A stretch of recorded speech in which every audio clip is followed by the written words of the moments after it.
All right, let's continue. Last week we left off with the reason Satan hates us. We're made in God's image. Now, we can spend days and days on this topic. It's a moral image. It's also, we have a Trinity. We have a body, soul, and spirit. God is Father, Son, and Holy Spirit. And there's whole books, you can take whole courses on that, so I'm going to refrain from getting distracted too far. We'll never get done. But Hitler is quoted as saying, if you tell a lie long enough and loud enough and often enough, the people will believe it. He also said that people are more likely to believe a big lie than a small one. And it's surprisingly true. If I told you, I worked a job and I made, $40,000, people, wow, you really? But if I say I worked a job and made $1,000, you did not. They'll believe it if it's a bigger lie somehow. Just people are that way. I've got two older brothers and a younger sister. I was raised in East Peoria, Illinois. When I was about 6 years old, I came running into the breakfast table one morning, and I got the last banana out of the bowl to put on my cereal.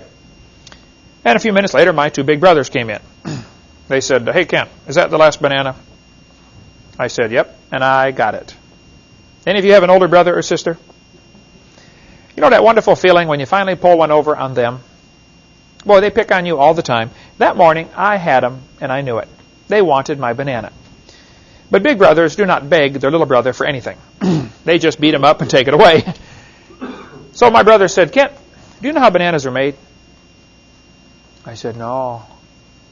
They said, well, down in South America, they have these spiders that live up in the trees, and all their legs fold up when they die, and mold begins to grow on the dead spider legs, and a banana is actually made from moldy spider legs.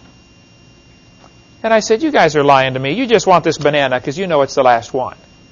They said, no, brother, we're not lying. You cut that thing in half and look in the middle, you can still see the black spots where his legs were. I gave him my banana that morning, by the way. I wasn't about to eat that thing. And I did not eat bananas for nearly 3 years after that. If you want somebody to believe a lie, you have to mix it in with some truth. And that's what Satan has always done. When he quoted Scripture to Jesus, he always quoted partial Scriptures. If you read Matthew chapter 4, where Jesus is up on the mountain, being tempted of the devil, Satan's technique was always, and all the cults do the same thing. They quote part of a Scripture. They mix a little bit of truth in with their lie, and it's just a technique that it works. I mean, that's what they've been using for years for rat poison. Same idea. You mix two things together. Rat poison is 99.995% good food. There is very little poison in rat poison. If I gave you a glass of water with 2 drops of arsenic in it, would you drink it? Well, it's mostly good water, but it's the poison that's going to get you, right? Now, I'm afraid that television is about the same way. There might be a lot of good stuff on there, but there's little bits of poison in there once in a while it'll get to you. It'll absolutely destroy you if you're not careful. They always seem to have, people say, oh, it's a good show. It's only got a few bad words. Well, think about it now. It's a good show. It's only got a few bad scenes. This is the same idea to slowly get into your mind. They do this to sell Marlboro cigarettes. I share with my seminar, how that they mix Marlboro cigarettes in with cowboys, as if there's some kind of connection. Now, you have to learn to watch for this, because this is a brainwashing technique. Somebody associates smoking with being a macho cowboy. They've seen them together all the time, and now they make the association psychologically. Well, man, if I start smoking Marlboro, I'll be a cowboy. That's simply not true, of course. They do the same thing with beer. They always associate beer with sports. I tell people, stop and think about that. What is the connection between beer and sports? Do you want your quarterback full of beer when he's out there calling the plays? Do you want those guys in Indianapolis 500? Do you want them going 200 miles an hour, tanked up on beer? Watch the world heavyweight champion boxing. They're out there slugging it out. What's right on the mat under their feet? Budweiser. I tell them it's not Budweiser, it's Bud Stupid. Or Bud Dumber. They call it Budweiser, but it doesn't make them any wiser, that's for sure. The Bible is real clear about the subject. Don't touch alcohol. Now, who hath woe? They that tarry long at the wine. Let me just kick this dog as we walk by. In the English language, we have some words that are kind of limited. For instance, we have one word, love, which has many different meanings. I love pizza. I love my wife. I love my dog. Those are different kinds of love. And we know automatically what you mean by the sentence it's used in. We know which kind of love you're talking about. in the Greek language, they were kind of limited in some other areas. They have many different words for love, but they only have one word for wine, where we would have several words. We would have grape juice, grape jelly, grape syrup, alcoholic wine. So there are many different words that we have in English that they did not have in the Greek. They had one word. If it comes from the grape, it's called wine. It does not mean it is fermented, which is why the Bible says in Proverbs 23, talking about they that tarry long at the wine, and then you see in Proverbs 23:31, look not thou upon the wine when it is red. Now think about it. That means there is a time when it isn't red. It's still called wine, but once it ferments, if you read this passage carefully, when it's red, when it giveth his color in the cup, when it moveth itself aright, when it begins to stir itself as it ferments. So, some people say Jesus drank wine. No, he didn't. Not our kind of wine. He turned the water into wine, which was grape juice, and they drank it the same day. And Jesus could not have drank alcoholic wine because he would have gone against what the Scripture says. And he didn't violate any Scriptures. So the whole problem comes from the limited Greek language in that particular word, and English has more words to describe that. Anytime you translate, you have that problem. Tanya, you speak Russian, you try to, sometimes there just isn't a good word to put in for what do you mean by that? And sometimes it takes a whole sentence to describe what one word says. And this is a case with wine. The Bible's real clear in Habakkuk chapter 2, woe unto him that giveth his neighbor drink. There's a curse on those that supply alcohol to other people. There's a curse on those that drive the beer truck. There's a curse on those that give out the wine. There's a curse on them. I don't want a curse on my life. I couldn't take a job as a stewardess on an airplane for fear God would be upset with me because I'd have to serve the first-class passengers alcohol when they ask for it. I couldn't work in a store if I had to serve alcohol. I wouldn't want to be a waitress or a waiter if I had to do that. I know some people that have stood their grounds and said, this is my conviction. I'll come work at your store. I'll be a good waiter, etc., but I won't touch the alcohol. And look, if you're a good worker, the boss will give you something else to do. But Habakkuk's a good verse to consider. There is a curse on those that drink alcoholic beverages and those that even serve it to other people. Now, I tell people, one kid said, what's the matter, Brother Hovind, don't you like beer? I said, I don't know, I've never tasted it. I'm 47, never had a drop in my life. I've had NyQuil a few times. And then he said, well, how do you know you won't like it if you don't try it? And I always respond by saying, well, that's a brilliant way to live. Let me ask you a question. Have you ever laid your head under a semi-truck? Well, how do you know you won't like it if you don't try it? You don't have to try everything to know if it's good or bad, okay? There are other ways to learn. And any kid dumb enough to fall for that thing, well, you got to try it to know if you'll like it. Look, that's not, have you ever jumped off the building into the concrete head first? You ever poke your eye with an ice pick? I mean, no. You don't have to do things to know if it's good or bad. You can figure it out some other ways, One good way is to read what God's Word says. Another good way is to talk to somebody who's older. You get these 7th graders taking advice from fellow 7th graders. That's real brilliant. Man, ask somebody who's been around the block a few times. They can give you some wisdom. I like sitting talking to the old people, these 70, 80, 90-year-olds. It's unbelievable, some of the stuff they come up with. Just, they've been around, They've learned a few things. What's happening, though, the idea of mixing good and bad together is exactly what's happening in our textbooks. Science textbooks, and I have a huge collection of them, there's a lot of good science in them, okay? But there's some poison mixed with it. If you analyzed rat food, you would find out it's mostly good food. And I'm not objecting to good food. It's the poison that's bad. And I'm not objecting to science, but it's the poison mixed in with the science. And this is how they get by with it. They will say, oh, the book's awfully good. Yeah, but what about the poison in there? Let me show you something. Here's a first grade textbook. They tell the kids in first grade, Earth has changed much since its formation 4.5 billion years ago. They start off with a first grader telling him the Earth is 4.5 billion years old. Now, this is the teacher's edition. So what I'm showing is what's in the margin for the teacher to teach the kids. Teach the kids the Earth is 4.5 billion years old. Now, if you tell that to a first grader, he's going to believe you. Don't you think it's reasonable that the first grader should be able to go to school, listen to the teacher, and believe what they say? I mean, they ought to be able to, shouldn't they? So the humanists know in order to get their religion believed by the majority, they have to start with the kids when they're really young. Start in first grade. They tell them again in second grade. Since its formation 4.5 billion years ago, Earth has changed. At the bottom they say life too has evolved on Earth. Now right here we've got to take some time, and one of the quiz questions next week will be the 6 different meanings of the word evolution. This is how the kids get confused every time. I have learned the hard way, after doing, 46 debates now and over 4,000 radio and TV call-in talk shows, if you want to win a debate on evolution, it's very simple. You first define the word. When somebody says, do you believe in evolution? You have to say, what do you mean? Because there are 6 different meanings to the word. Number 1, we have cosmic evolution, which is more commonly known as the Big Bang. Has anybody ever observed a Big Bang produce anything orderly? If best I remember, Big Bangs produce big messes.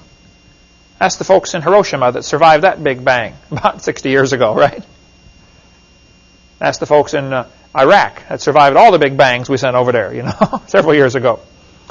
Cosmic evolution would be the origin of time, space, and matter. Remember we mentioned how God is a Trinity from Genesis 1:1. In the beginning God created the heaven and the earth is a reference to time, space, and matter, right there in Genesis 1:1. The Big Bang is an alternative, substitute way to explain how we got time, space, and matter. The Bible starts off and says, in the beginning, God. Now, if you can believe those first 4 words, the rest of the Bible's easy to believe. God created time, space, and matter. According to the evolution, the Big Bang created time, space, and matter.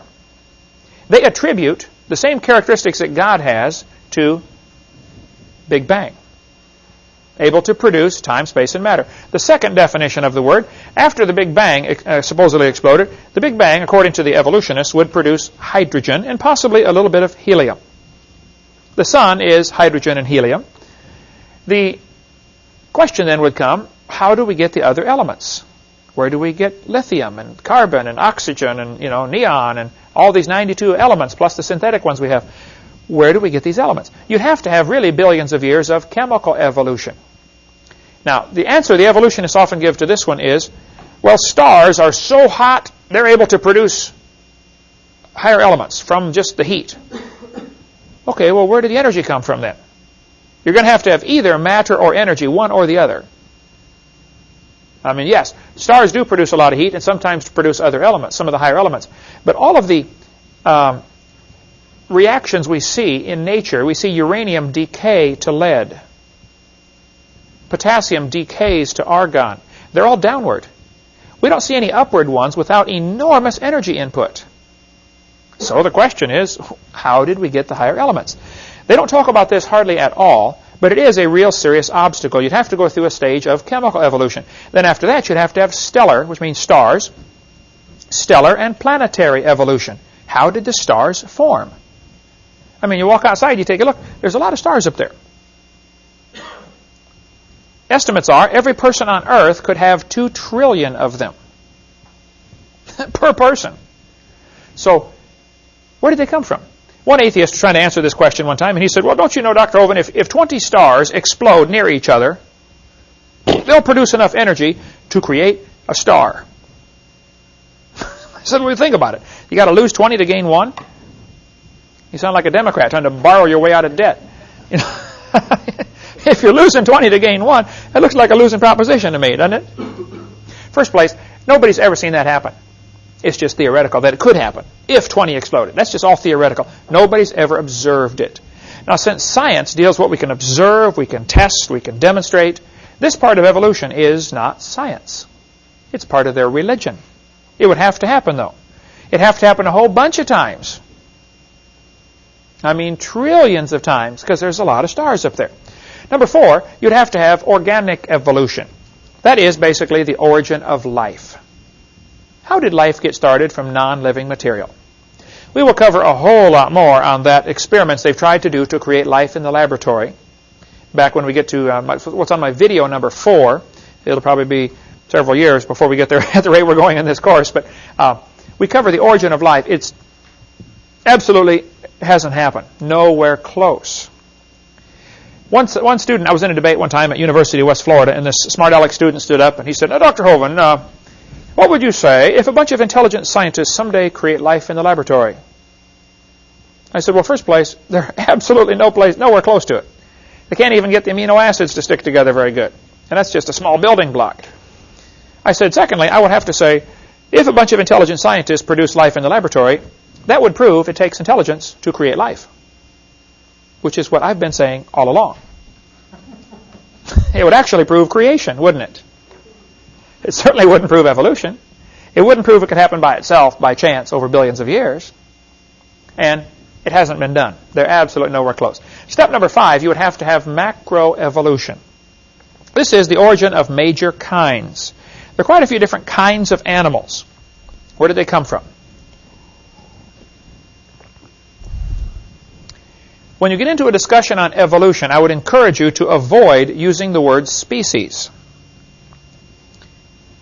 The Bible says the animals will bring forth after their kind. Now just stick with what the Bible says and you'll be fine. Because if you get into a discussion on species, somebody's going to prove to you that a dog and a wolf are different species. And well, by our classification system, they are. There's Canis lupus and Canis domesticus, and they're different species. I point out, well, they're interfertile. A dog and a wolf can breed and produce puppies, so there really is no good solid definition of species. I would say there probably also is not a good solid definition of the word kind, but if you put a dog, a wolf, a coyote, and a banana on the table, and bring in a 3-year-old and say, which one is not like the others? He could probably tell you, it's the banana, right? A horse and a zebra are the same kind of animal. It's obviously not like a tomato, right? I'm not sure exactly where the border is between the different kinds. There probably is a little room, and that'd be a good area of study. That's an area worthy of study. But it's pretty obvious when there are different kinds of animals. Most of the cases are clear-cut obvious. Some are a little questionable. Okay, we can study the fringe if you'd like, but let's not waste time focusing on the fringe. Let's look at the bigger picture. The 6th and final definition of evolution is microevolution. That is variations within the kind. Now, this one is scientific. This happens all the time. That's what farmers do for a living, isn't it? They try to produce a particular breed that's good for their particular area.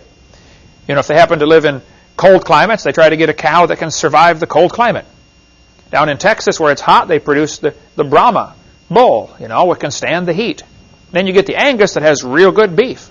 And so when you're in a right kind of temperature area, you combine the two and get a Brangus, which has both heat resistance and good beef. Farmers spend a fortune trying to develop a variety that's good for their area. Even varieties of cotton for certain kinds of soil. But see, variation within the kind, I actually object to the word microevolution because that's what confuses the kids. But they're using it anyway, so we're kind of stuck with their term, okay? See, when they define the terms, it makes our argument a little tougher. The first 5 are religious. They have never been observed. I did a debate in El Paso, Texas a couple weeks ago, and first thing I did, I gave the 6 different meanings of the word evolution. I said, now folks, number 6 is scientific. I wouldn't argue about that. Bacteria become resistant to drugs after a while. I won't argue about that. It's still a bacteria. Roaches become resistant to pesticides. It's still a roach. And there's a limit to the variation. They probably never will become resistant to a sledgehammer. Okay, there's a limit in there someplace, right? So what's going to happen? Scientists or evolution teachers are going to give thousands of examples of microevolution, which is indeed true. And then they somehow, by association, make the kids believe that all 6 of those go together. And it ought to be illegal to do that. Okay, it's called bait and switch. You get them to offer them one definition of evolution, variation within the kind. Most of the textbooks will say something like, evolution is change in a species over time. And that sounds real innocent, and that's true. Don't you probably look different than your grandpa? Yeah. Does that prove you came from a rock? No. You see what I mean? Certainly doesn't prove the Big Bang or any other thing else up there. That's all fairy tale stuff. And if you will learn those 6 different meanings of the word evolution, And whenever you get into a debate or an argument on the subject, just simply stop and say, what do you mean by evolution? And if they say, well, things change. Oh, yeah, I agree. I believe that. Oh, you believe in evolution? Well, I believe things change. I believe the change is limited to whatever information is already in the gene code. That doesn't prove a turtle and a banana are related, that's for sure. It might be that all the 500 varieties of turtles came from maybe only 10 turtles in the Garden of Eden. I don't know how many kinds God made. And today there's probably a lot of new varieties, but still, there's still a turtle. So be very careful. You can win the argument every time, and you got to watch for it, because they will constantly try to blur the border between micro and macro. And they're missing the entire point of the other phases of evolution. Those are the 6 meanings. And if you keep hammering on that, eventually they'll either get mad and go away, or they will get converted.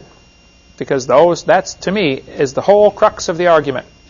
The teachers are taught, in the teacher's manuals, be sure to stress that the earth is billions of years old. Make sure the kids believe this. If I told you a dog came from a rock because somebody gave it a pill, that's stupid, right? But in the science textbook, they teach the dog came from the rock over billions of years. So if it happens slowly, maybe that happened. It's still a fairy tale, okay? It doesn't happen. Time's not going to change it. You say the man flew through the air, like on some kind of fairy tale. Well, it's obviously a fairy tale if the guy goes flying through the air. What if he goes slowly walking through the air? Is that less of a fairy tale? The whole thing that happens with evolution is they try to hide behind billions of years ago, as if that'll make a difference. And it doesn't make any difference. Okay, the first law of thermodynamics. The word thermo, where we get our word thermometer, means heat. We will ask you to define thermodynamics. Dynamics is where we get our word for dynamite, which means power. So thermodynamics is heat power. One of the universal laws, the first universal law here, thermodynamics, tells us matter cannot be created or destroyed. If you change something from one state to another, you burn the tree, you change it into ash and energy. In the process, something is lost that can never be regained. When you burn the gasoline in your car engine, if it's really tuned up well, is probably about 30% efficient. Most of the exploding gasoline, the energy in there is wasted as heat. That's why you have to have a radiator to keep the engine cooled down. If you could get an engine 100% efficient, it'd get 500 miles to the gallon. But so much is wasted as heat. Your body right now, we're in a room that's about 70 degrees and your body's 98 degrees. All that extra heat is heating the room, which eventually will go out and heat the yard, which eventually heats up the world and dissipates. And it's lost, cannot be regained. So the first law of thermodynamics says matter cannot be created or destroyed, which raises the obvious question, what started it all? Had to start someplace. Let's take about a 2-minute break. Stand up, turn around, stretch. So the word thermodynamics simply means heat power. There are 3 different laws of thermodynamics. We'll get into the first and second one. The third one, I don't remember what it was. Nobody ever uses it anyway. But it's one of those things you learn in physics class and then you forget. But if matter cannot be created or destroyed, and sometimes this is phrased a little different, but this is the same concept. Basically, it says it can only be changed from one form to another. You can change matter to energy. I can burn a piece of wood and turn it into heat. It's very difficult to change the energy back to matter, though it can be done. But there's such a loss. Every time there's a loss of irretrievable energy that eventually everything will experience what is called a heat death. The universe will all cool down. It'll be uniformly cold everywhere. Now, since matter cannot be created or destroyed, this leaves us 2 choices to explain how the world got here. We are here.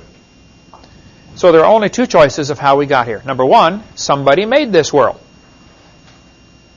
And this is where you get into, okay, who made it? Well, there's all sorts of options there. Is it Allah or Jehovah or God or Buddha or whatever, That's where you get into all the different religions of which one is right. But the fact is, it basically breaks down into two categories. Somebody made it, or it made itself. Now, if you want to say it made itself, well, then you're in the category of there is no God, the atheistic category. If you're a theist, a person who believes there is a God, then you would have to then start to figure out, okay, which God? And what's he like, and why did he do it? You know, those kind of questions. There are some people who would create a third category. They would say, oh, we're not really here at all. We just think we're here. I think you can forget about those folks, okay? We are here. So either somebody made it like the Bible says, God created the heaven and the earth, or it made itself like the humanists say.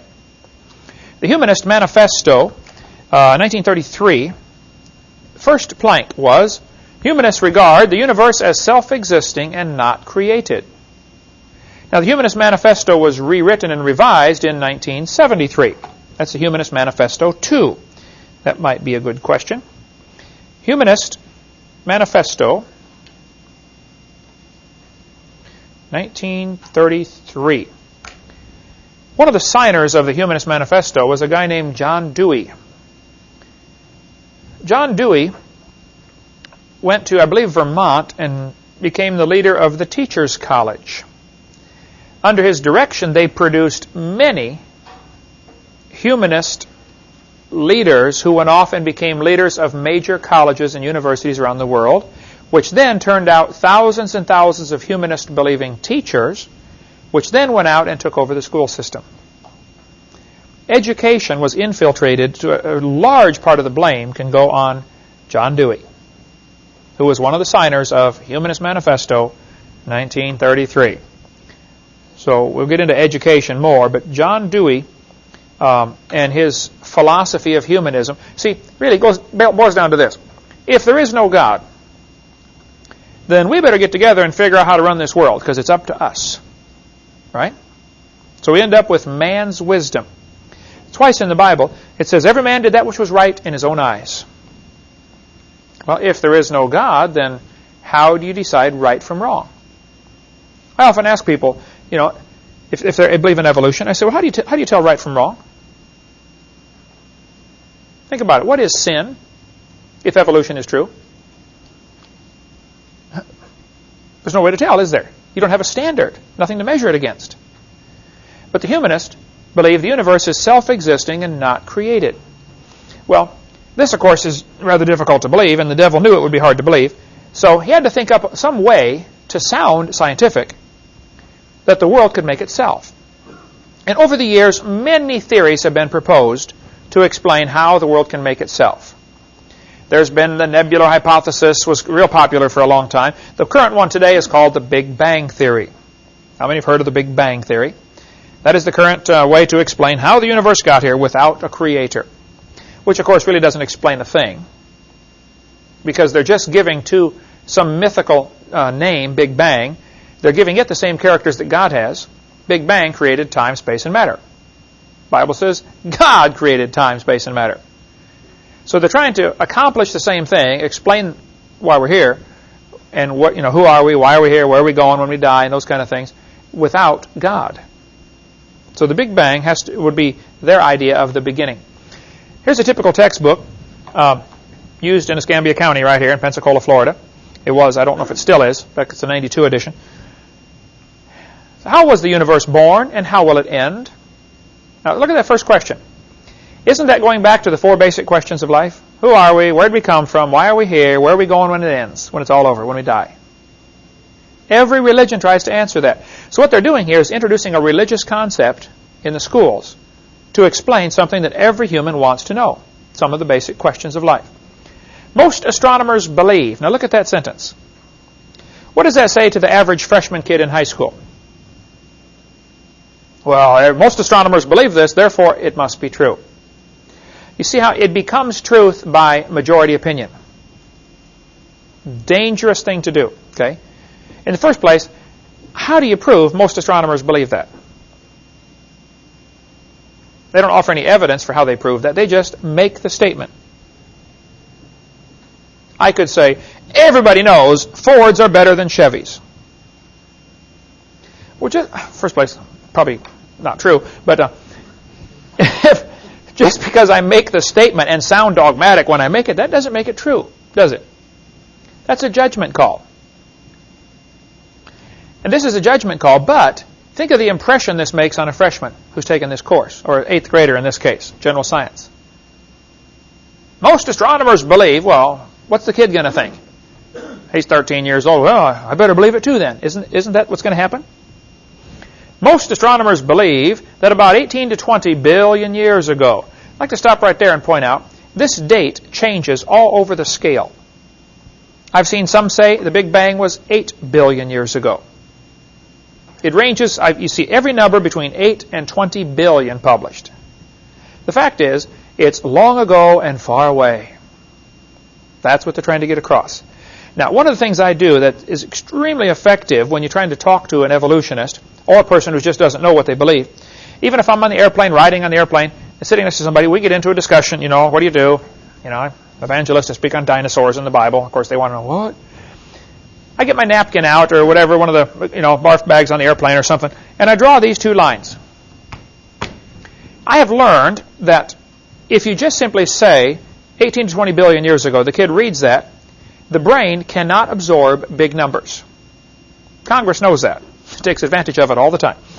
So by showing it on a graph, all of a sudden it's like, oh, wow. Something clicks between what you're seeing now and what you're hearing and what you're thinking. It all seems to fit together. So by graphing it out, on my napkin I'll make 2 lines, and I'll label one, 6,000 years ago, creation, 4,400 years ago, flood, 2,000 years ago, Jesus' life. Here we are today. By the way, I put the word today instead of a date because my chart would go out of date every year if I did that, right? Then I draw their graph, 20 billion years ago, Big Bang. And I often ask them the question, what exploded? And where did it come from? And the obvious question is, what was before that? But if you graph it out, all of a sudden they can see it's dumb. But somehow the visual, being able to see what they believe on a timeline, helps them to realize how dumb it is. Otherwise, they would just simply believe it because it's a mental gymnastic. And then 4.6 billion years ago, the Earth cooled down, which is what the textbooks teach. And 3 billion years ago, life evolved. Some say 3.8. It doesn't matter. The concept is still the same. Okay. And then this life had to. Then you have to have macroevolution to get to various life forms. All 6 meanings of the word evolution can be found on the chart. Cosmic evolution, that'd be the Big Bang. Sometime in here you'd have to have chemical evolution. The chemicals would have to evolve. Then you'd have to have stellar evolution. The stars and planets have to evolve. They would teach the Earth was one of the last ones for planetary evolution right here. Then you have to get origin of life, organic evolution. Organic means living. And then you have to have macroevolution, changes between kinds. And finally, way at the end, you get a little bit of microevolution, variations within the kind. And from here on is all we've observed. All the rest of this is imagination. But by putting it on a graph, all of a sudden they start to see, wow, that is silly, isn't it? So the textbook tells the kids, 18 to 20 billion years ago, all the matter in the universe. By the way, the word universe is a question we should ask about. Universe comes from 2 Latin words. Uni means single, a unicycle. Verse means a spoken sentence. You have verse and prose. So a universe, the word itself means a single spoken sentence. We live in a single spoken sentence. God said, let there be. See, God spoke everything into existence. Now, everything I've ever built took effort on my part. Right? God spoke and created. I can't comprehend that for sure. That's called infinite power. You know, when God speaks, the waves lay down, the wind stops, the dead come to life. The rocks cry out. Everything in the universe obeys His voice, except us. We're the only ones He's having a little trouble with right now, but He will fix that someday too, when every knee shall bow and every tongue shall confess. But for now, He's having a little trouble with us. But He just spoke. Now, that's a powerful thought, that we live in a universe. And I use it on the evolutionists all the time. You know, we live in a universe. Single spoken sentence. This textbook says all the matter in the universe was concentrated into one very dense, very hot region. Now, stop right there. Where did the gravity come from to make it pull together? Very dense. Where did the heat come from? I mean, that's energy. They don't offer any explanation for that. They just say, boys and girls, here's how it happened. Now, they get mad at us for saying, in the beginning, God. Where did God come from? Okay, stop right there. Where did your matter come from? Where did your energy come from? Where did your gravity come from? They don't have any answers either, do they? It's just as much a religion as what we have. The point is, both are religious. The problem is, this religion is tax-supported. That's why I offer in my ministry $250,000 for anybody with any real, hard, scientific evidence for evolution. I get lots of letters because of that offer on my website. Even the billboard we put up in St. Louis, right next to the St. Louis Museum, where they have the temple to Darwin, basically is what it is. People would say, oh, no, of course we can't prove evolution. Can you prove creation? Ha, ha, ha. But that's exactly what I want them to say. I respond by saying, no, I cannot prove creation, and you cannot prove evolution. So my question is, since neither of us can prove what we believe, why do I have to pay for your religion to be taught in the schools? Shuts them up every time. Because that's a religion, folks. You believe 20 billion years ago, all the matter in the universe was in a very tiny dot, smaller than a period on a page? What would it take to put all the matter in the universe into a dot the size of a period? That'd take a lot of pressure, wouldn't it? This is fairy tale stuff. But somehow, remember, if you tell a big lie, people are more likely to believe it. When this Big Bang theory first got started, they said all the matter in the universe was in a sphere, I think they said 70,000 light years across. About 10 or 15 years later, they said, no, it was only 10,000 light years across. It keeps getting smaller and smaller. Now it's down to a dot. Guess what's coming after the dot? Nothing at all. What they're telling the kids here is, we have an explanation for where we came from, where are we going when we die, who are we, purpose of life. It's all right here, folks. They're offering the same thing. But now, it's godless. You're the result of an accident. There is no real purpose to life. Isn't that what this boils down to? We all got here by chance. Which basically means, hey, you might as well have fun, because there is nothing to life. You're nothing but stardust. This destroys kids' faith. Destroys everything about them. This textbook says, by the way, used in Escambia County, all the matter in the universe, all the matter in energy will once again be packed into a small area, after many billions of years, of course. This area may be no bigger than the period at the end of this sentence. Then another Big Bang will occur. The formation of a universe will begin all over again. A universe that periodically expands and then contracts back on itself is called a closed universe. In a closed universe, a Big Bang may occur once every 80 to 100 billion years. Talk about fairy tale stuff. What they're trying to do here is avoid the obvious question, where did the matter come from? Oh, well, it came from a previous Big Bang.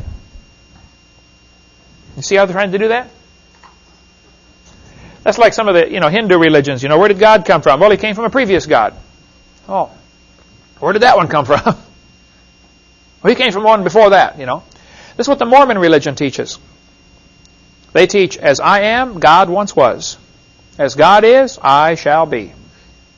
It's one of their slogans. They teach God was a man like us, and if you're a good Mormon, you get to go be a God someday and start your own universe. So it avoids the ultimate question of how did it begin? Oh, it's just always been. It's always been.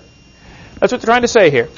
18 or 20 billion years ago, there's going to be, a Big Bang. There was a Big Bang, and then in another 80 billion years, it's going to close up and start over again. This textbook says nothing really means nothing. This guy's real smart, right? He said not only matter and energy would disappear, but also space and time. However, Physicists theorize that from this state of nothingness, the universe began in a gigantic explosion. Now here we have 16.5 billion years ago. I told you the number ranges all over the scale from 8 to 20, right? Remember, it started off as a big dot, 70,000 light years across. Now it's down to a dot. Now it's down to nothing. How can nothing explode? That's what I asked him. Excuse me? Nothing exploded, and here we are. Huh? Oh, that sounds good. Well, if you tell a big lie, people are more likely to believe it. Do you understand how many millions of Americans believe that? Do you understand how many kids got taught that and believed it today in our school system within 10 miles of where I'm standing? Think about it. Think about the ramifications of that. If a kid believes that, what's his image of himself? I'm nothing but dirt, nothing but chemicals. See, the Christian image, you're made in God's image. God loves you. He's got a purpose for you. You get a bunch of kids believing that, there's no telling what they're going to do. One of the two boys that shot everybody in Colorado, both of the boys were strong believers in evolution and followers of Charles Darwin's teachings. One of them had on his T-shirt, "Natural Selection," when they found him dead in the hallway. That's where it leads, folks. Hey, there's no God. I had a kid sat in the second row in a public school I spoke at in Pennsylvania. He said, "Mr. Hovind, I'm an atheist." I said, "Really?" He said, "Yep, there is no God." I said, "Are you sure?" He said, "Oh, yeah, I'm sure." I said, "Well, tell me, son, if you're an atheist, how do you determine right from wrong?" He said, "Oh, that's easy. I decide if something's right or wrong." He said, "I'm the God of my own universe." I said, "Boy, I'm glad to hear about that, son, because I'm going to shoot you in 5 minutes." He said, "You can't do that." I said, "Oh, yeah, you see, I'm the God of my own universe, and I decided it's fine for me to shoot you." What's wrong with that logic? Hey, if there is no God, the strongest survive, right? If I can take it away and I'm bigger than you, well, it's just your tough luck. Doesn't the lion do that with the zebra when he gets hungry? I'm taking your life away so I can eat.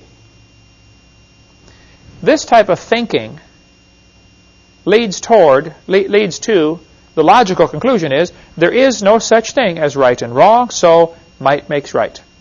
This kind of thinking leads to Adolf Hitler, Joseph Stalin, Pol Pot. We get into a lot more on that in video number 5 about how communism and Marxism and Nazism all ties in with evolution. It all starts, you have to get rid of God, which then, if there is no God, who's the next most likely candidate to be the king of the universe? Man. Humanism has to have evolution. That's why it's the humanist worldview. Deify mankind. Ye shall be as gods. Exactly what Lucifer said. And that's what's going on. That's how it ties together. This is Scientific American, which is a major science journal. I want you to look what this author said. The observable universe could have evolved, remember, 6 meanings to that word, okay, from an infinitesimal region, which means a dot. It's then tempting to go one step further and speculate that the entire universe evolved from literally nothing. They put this in a science book and call it science. I'd call it a fairy tale and put it in the garbage. That doesn't explain anything. Science is what we know, what we can observe, what we can test. You can't know or observe or test that. That's wild speculation. He's guessing, folks. He doesn't know a thing. According to the Big Bang Theory, there's several different aspects to this. One of the Big Bang Theory says that a bunch of nothings all over exploded and produced all the galaxies. So it happened all simultaneous. Oh, that explains it real good, you know. Another one says it was all in one dot and exploded and flew out in all directions. Another one, called the nebula hypothesis, says this cloud of dust all got together. Of course, obviously the question is, where did all this dust come from, right? But all this dirt in the universe got together in a little bitty tiny dot, and it kept getting drawn in tighter and tighter, and of course it began to spin. Now, the idea that the universe was spinning which is what the textbooks teach. It spun faster. This is important because if you go out and look at the planets or the sun or the earth or the stars, everything seems to be spinning. So where did this spinning motion come from? Doesn't it take energy to make something turn around? They either have to have each planet and star and sun and moon start spinning on its own somehow, which is quite a stretch. Why is everything spinning? Or they have to say the initial object was spinning, and that's why all the fragments are spinning. If there was a Big Bang, this initial object was spinning and exploded. They're faced with a pretty unpleasant choice. Neither one is logical, scientific, certainly not scientifically provable. They say this nebula began to spun. It spun faster and faster, and finally it exploded with a Big Bang. Of course, obvious questions are, where did the energy come from? Where did the matter come from? Who made this Big Bang anyway? And they don't try to offer any answer to that. Here's my two timelines. And again, I found this is absolutely the most effective way to get the point across. The evolutionists believe 20 billion years ago there was a Big Bang. The Christian believes 6,000 years ago God created. We believe in the beginning God. They believe in the beginning dirt. They're in the same boat we are, trying to answer how did it start. Now you have to watch. I do debates frequently, and I was in where was I last week? Knoxville, Tennessee. No, Coleman, Alabama the week before that. The article that came out in the paper, somebody faxed it to me. Oh, they blasted me up one side and down. They always wait till I'm gone, and then blast me when I get out there to defend myself. After I left El Paso, Texas, back in October 99, the news article came out, and look at the title here. Religious and scientific leaders debate evolution. Now think for a second. What is the unspoken message here? What they're trying to imply is evolution belongs with religion. In other words, those who believe the Bible are religious and everybody else is scientific. Evolution is combined with science is what they're trying to say. Just by the title. Is it religious and scientific leaders debate evolution? Or is it creation religion and evolution religion? See, they're both religions. But the news media seems to always put the slant that, if you believe the Bible, you're not scientific. The unspoken message, there's a lot of unspoken messages here. The Bible isn't part of science. Religion isn't part of science. Isn't that what they're trying to say? There's a difference between religion and science. They do this all the time, and you got to watch for it. Yes, sir. Isn't it true that, like I said, most scientists, they lend their credibility, their scientific training to this idea of evolution, and in fact do stand up and debate with you saying, I'm a scientist, here's my credentials, and even though I'm promoting a theory, it's supported because I have these scientific credentials. So isn't it true that scientific leaders are supporting evolution?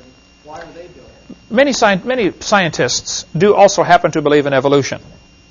I could say some scientists drive Fords, some scientists drive Chevys. It doesn't mean the Ford has anything to do with science or the Chevy has something to do with science. The fact that he believes in evolution and also is a scientist does not mean there's a connection. And you got to be careful with that, okay? Everybody has a religious belief. Everybody has some kind of religious belief, okay? Even atheists.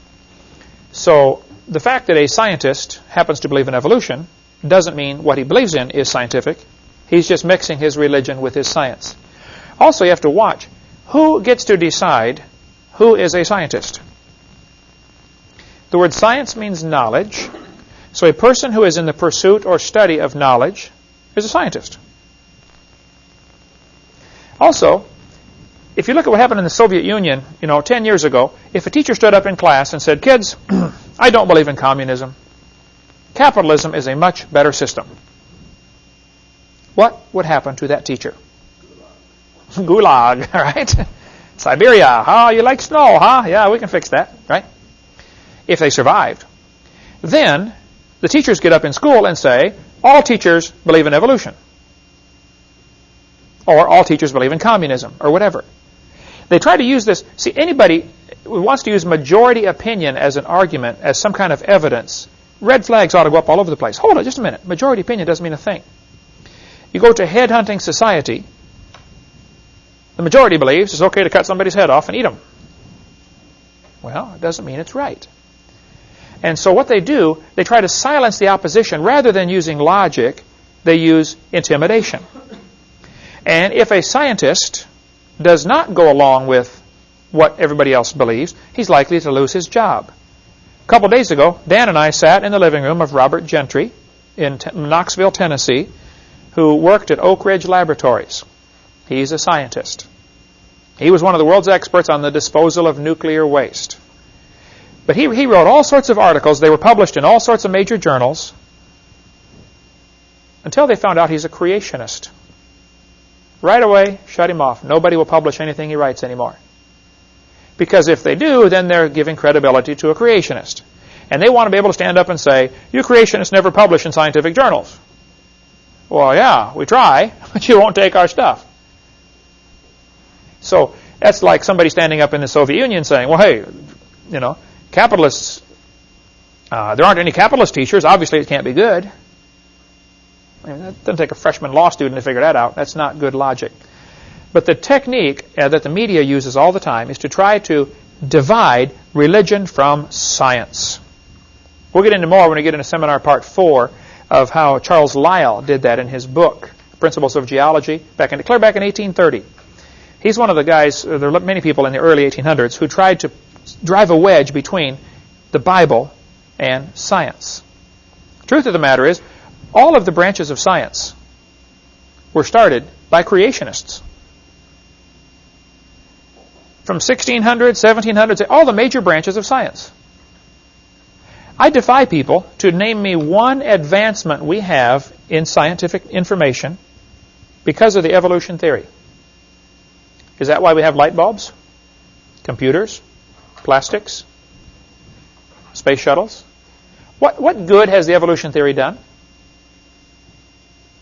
Come up with some during the course. Or if you watch our video, send me some. I would like to know, what good has the theory done? See, if a person believes there's a creator, then he's going to look for design and order in nature. Why did the creator do it that way? Oh, I bet there's a reason for that. Let me think what it is. One guy named Murray was reading his Bible one day, and it says in Psalm chapter 8, whatsoever passeth through the paths of the sea. He said, I wonder if there are paths in the sea. When they sailed from Europe over to America, they took the shortest route. Murray spent a lifetime studying currents in the ocean and discovered because of ocean currents, they could save an awful lot of time. Instead of taking the short route across the middle, follow the current. It's longer, but you get there faster. It's like having a tailwind the whole time. He got that from the Bible. The Bible says the life of the flesh is in the blood. People read that and say, wow. Up until, a lot of people take their blood out to help them get well. Clear up until 1860, they did bloodletting. And the Bible says the life of the flesh is in the blood. You can study there's a good book called Men of Science, Men of God, published by ICR, carries it. I don't know if they publish it, but you can get icr.org and get it from them. A great book. Men of Science, Men of God, showing a lot of the godly scientists of the past. You ever heard of an MRI machine? Magnetic resonance imaging. The guy who invented that is a creationist. Loves God. Believes the Bible. Is he a scientist? Oh, yeah. But see, to the average evolutionist, that guy would not qualify as a scientist because he believes in creation. So if they define the terms, who's a scientist, of course they will win the argument. That's how they do it. That's what they're trying to do here. They're trying to define the terms. And you've got to watch for that constantly. According to the creationist, 6,000 years ago God did it. According to the evolutionist, 20 billion years ago it just happened by itself. Now, these two timelines are not the same scale. On the top timeline here, every inch is 150 years, which is a long time. Abe Lincoln was not even president 1 inch ago.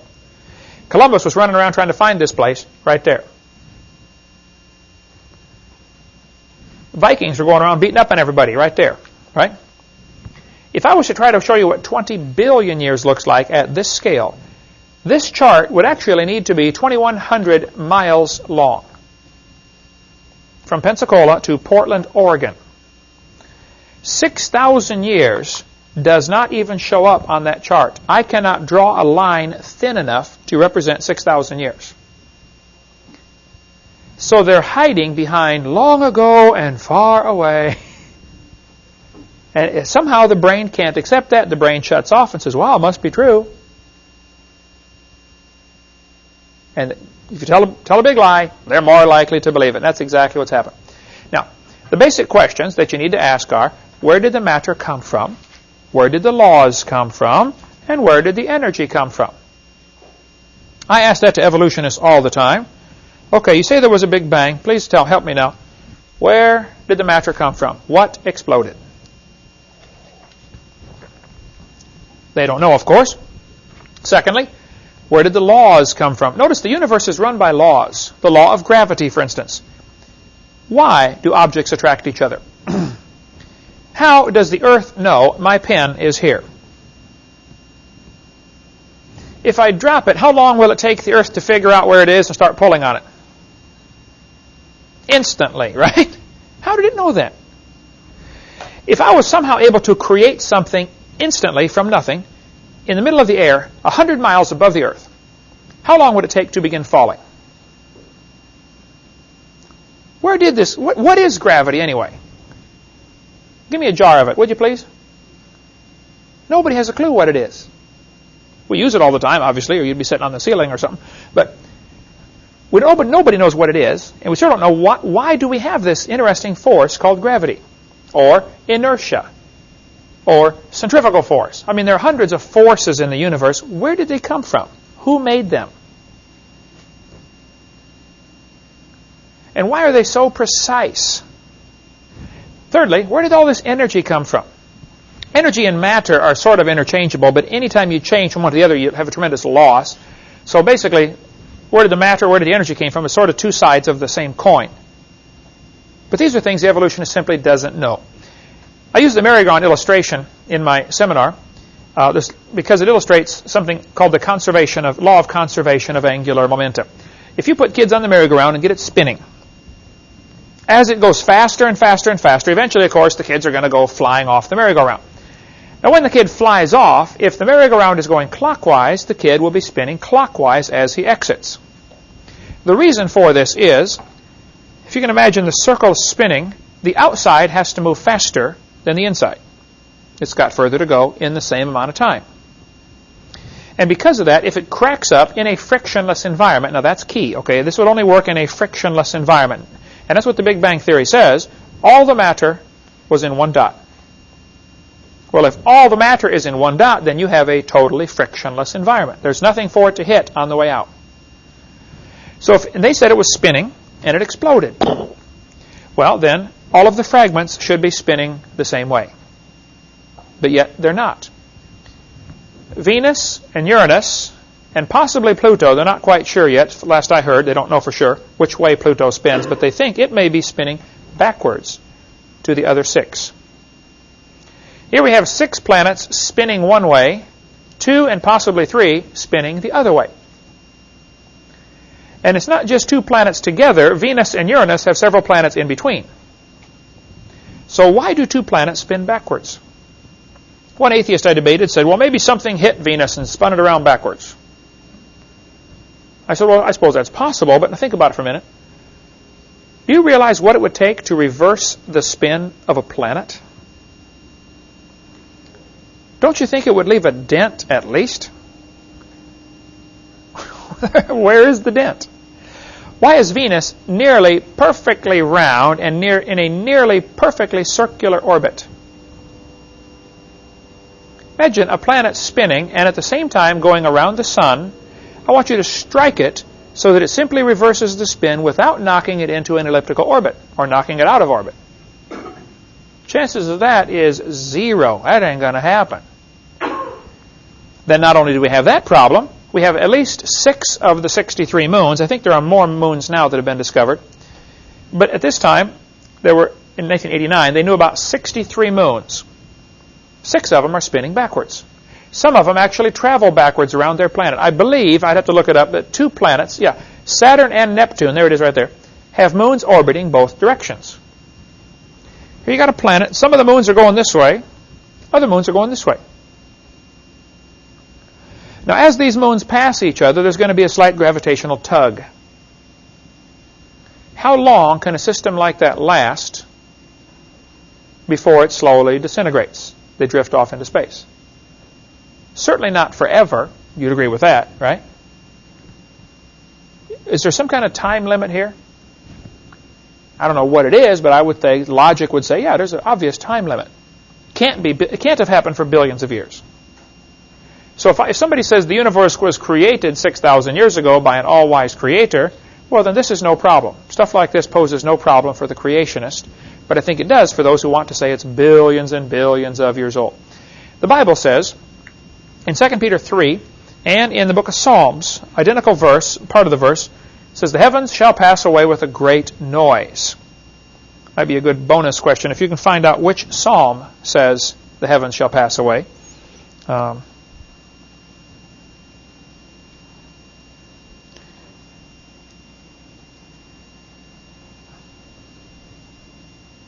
So the New Testament writer here is quoting an Old Testament verse about the heavens shall pass away with a great noise, and the elements shall melt with a fervent heat, and the earth shall be burned up. Jehovah's Witnesses teach the earth is going to last forever. Is that what the Bible teaches? No. Jesus said, heaven and earth shall pass away, but my word shall not pass away. So these guys teaching the earth is going to last forever simply don't read their Bible. They're wrong. All right? So this is the Big Bang in the Bible, the great noise. If somebody says, do you believe in the Big Bang? I say, oh, yes, I do, and you better get saved and get ready for it. The Big Bang is coming soon to a city near you. It's coming, folks. Get ready. Now, the Big Bang theory has some serious problems. First of all, it does not explain where the matter came from. It does not explain where the energy came from. It does not explain where the laws came from. It does not explain why we have what's called retrograde motion. Another problem with the Big Bang that they've really tried to avoid is the fact that if there were a Big Bang, the matter should be fairly evenly distributed throughout space. But it's not. It is clumpy. There's a whole bunch of stuff together called a galaxy, and then zillions of miles and nothing. How much space is there between here and Mars, for instance? What, about 45 million miles at the closest? Between here and the sun, 93 million miles, roughly. There's a whole lot of nothing, folks. Just plain nothing. Big Bang theory should have everything evenly distributed. And it just simply isn't that way. There's a great article in Creation magazine, December 99, about the physics behind the Big Bang, how it just can't be true. By the way, if you want to really get a fascinating magazine, it only comes once every 3 months, and it's $22 a year, so you get 4 copies. Well worth it, though. Creation magazine, I'll give you a number you can call if you want to get that. Awesome articles, just very well done. It's 800-350-3232. That'd be a magazine well worth subscribing to. 800-350-3232. That's they're published in Australia, actually. Creation ex nihilo is the name of it. And the back issues are like $5 each, and they've been doing this since 10 years. If you really want to get a tremendous library, you could spend $100 probably and get all of the back issues, and or maybe $200 or something. It's just really, really good stuff in there, enough to read for a long time. But that article goes into the science behind the Big Bang theory. It's just a big dud. The second law of thermodynamics, and we must hurry here, says everything is tending toward disorder. Now, there are several different ways this is phrased, okay? Some people say, in any exchange, there's a net loss. Several ways this is phrased. All right.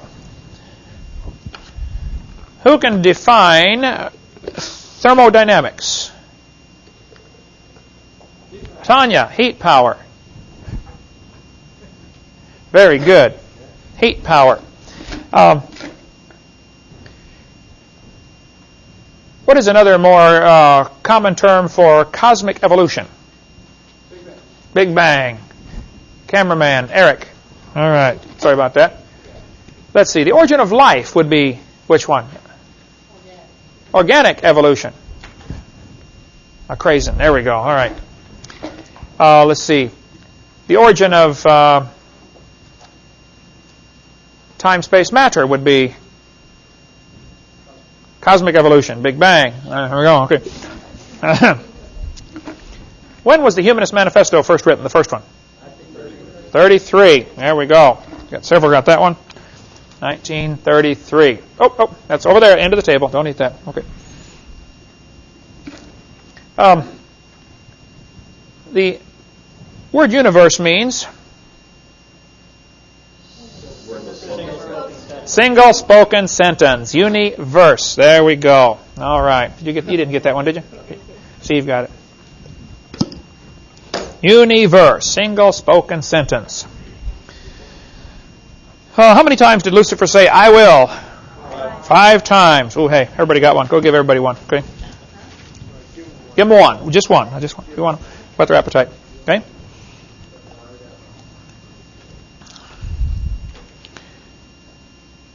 What is the Bible word that means the enlightened one? Lucifer. Very good. Right there. He got it right there, end of that table. Okay.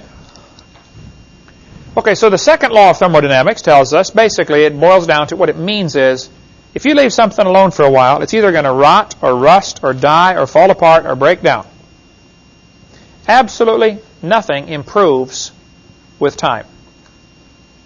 Everything is disintegrating. Just take a look in the mirror and you will see, okay? Wrinkles, things just fall apart, right? Now, the Bible teaches that in Hebrews chapter 1. The heavens are the works of thy hands. They shall perish. They wax old as doth a garment. I believe this is also repeating one of the Psalms, if you want to find that one. There's an Old Testament reference that the New Testament author is simply reiterating what he said. Everything is basically wearing out. It'll wax old as doth a garment. Garments gradually wear out. The fibers slowly eat against each other and fragments fly off and make dust, and pretty soon it's real thin, and then pretty soon it falls apart. The universe is falling apart. This happens. You can see it. You can observe everything getting worse with time. Take a look at your hairdo when you wake up in the morning. You'll see what I'm talking about. Maybe you fellows can help me. I've been trying to figure something out for a long time. Been married 27 years now. My daughter's 20. Why does it take the girls an hour of hard work in the morning in order to look natural? If you're trying to look natural, get up and go to work. That's natural, right? No, that nobody wants to look natural. You don't want to smell natural either, do you? That's why we have whole sections of the store to sell stuff to overcome the second law of thermodynamics. Did you know nearly everybody in the world is employed because of the second law of thermodynamics? You are either fixing something that somebody else made because it's wearing out now and breaking, or you're building a new something because the last one broke, right? Really, if you think about it, that law employs just about the entire population of the world. We have to work to maintain. If you don't exercise, go work out. Second law of thermodynamics will take over, won't it? One guy said, I'm a bodybuilder. I'm building a big one. Look at this. That's just a fact of science, folks. Everything's falling apart. But I want you to see what the textbook says. HBJ Earth Science says humans probably evolved from bacteria. Now hold it just a minute. Which of the 6 meanings of evolution would that be? Macro. Changing from one kind to another. Has anybody ever observed that? No. Bacteria are still having babies, and they're bacteria, right? Humans have humans. Cats have cats. Nothing's ever been observed to indicate this is true. But this is in probably an 8th or 9th grade earth science book, where they tell the kids humans probably evolved from bacteria that lived more than 4 billion years ago. Now, in this book, they stretched it to 4 billion. As we go through the course, I'll show you lots of different textbooks. The number ranges all over from 3 billion to 4 billion. Now, if the universe began 4.6 billion years ago, by the way, in 1905, you can look it up in an old encyclopedia, they officially say the Earth is 2 billion years old. Just 100 years ago, they were saying it's 2 billion years old. Now they're saying it's 4.6 billion years old. Guess what it'll be in another 50 years? Something bigger number, right? The solution is always add more time. Back in 1770, they were saying it is 70,000 years old. The Earth is getting older, about 21 million years per minute, I believe. It's getting old fast. This textbook shows the kids a fossil starfish, and it says, nearly 3.4 billion years old, the remains of the early ancestors of modern human beings.